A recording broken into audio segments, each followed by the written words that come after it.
باپ، بیٹے اور روح القدس کے نام سے آمین۔ ہمارے لیے آج کی انجیل مقدس مطابق مقدس لوکا اس کا 9 باب 7 تا 9 آیات۔ اور رئیس ربا ہیرودیس نے جو کچھ اس سے ہو رہا تھا سنا اور شک میں پڑا، اس لیے کہ بعض کہتے تھے کہ یوحنا مردوں میں سے جی اٹھا ہے، اور بعض کہ الیاس ظاہر ہوا ہے، اور بعض کہ اگلوں میں سے کوئی نبی اٹھا ہے۔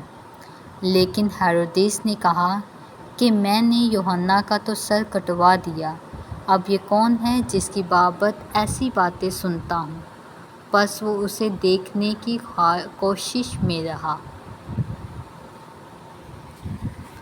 پاک کلام کا پڑھا اور سنا جانا ہم سب کے لیے باعث برکت ہو۔ دھیان و گیان۔ عزیز مومنین، آج کی تلاوت میں ہم سنتے ہیں کہ ہیرودیس یسوع کے بارے میں سنی ہوئی خبروں سے پریشان اور حیران ہوتا ہے۔ اس وقت کے لوگ مختلف قیاس آریاں کر رہے تھے کہ یسوع در حقیقت کون ہے۔ بعض اسے یوحنا بپتسمہ دینے والا سمجھ رہے تھے جو زندہ ہو گیا ہے، اور بعض اسے الیاس نبی، کوئی پرانا نبی کہہ رہے تھے۔ لوگ اس وقت یسوع کو صحیح طور پر نہیں سمجھ رہے تھے۔ کچھ اسے نبی سمجھ رہے تھے، لیکن وہ ابھی تک نہیں پہچانتے تھے کہ وہ مسیحا ہے۔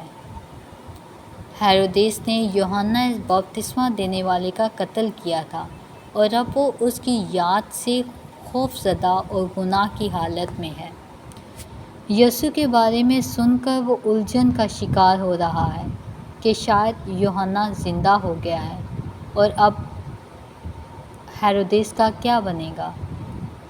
ہیرودیس یسوع کو دیکھنے کی کوشش کرتا ہے، لیکن اس کی یہ خواہش سچی معرفت یا ایمان کے لیے نہیں، بلکہ تجسس یا خوف کی بنا پر ہے۔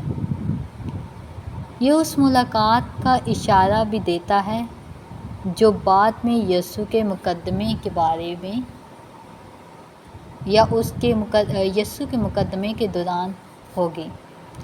جب ہیرودیس پھر یسوع میں دلچسپی دکھاتا ہے، مگر ایمان کی بنیاد سے نہیں۔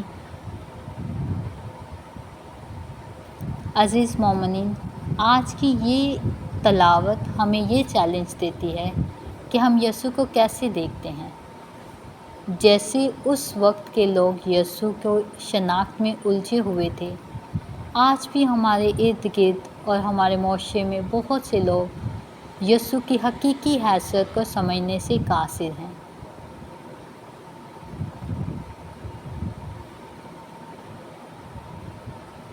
آج کی یہ تلاوت ہمیں سچائی کے ساتھ یسوع کو جاننے اور اس پر مکمل بھروسہ اور ایمان لانے کی دعوت دیتی ہیں۔ یہ آیات ہمیں یہ بھی یاد دلاتی ہیں کہ گناہ اور ندامت ہمارے خیالات اور حقیقت کو کیسے بگاڑ سکتے ہیں۔ یسوع کے پاس خوف یا خود غرضی کے ساتھ نہیں، بلکہ ایک کھلے دل اور سچی توبہ کے ساتھ جانا ضروری ہے۔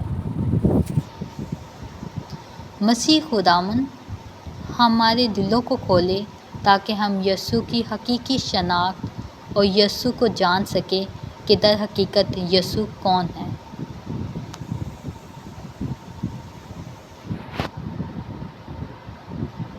باپ، بیٹے اور روح القدس کے نام سے آمین۔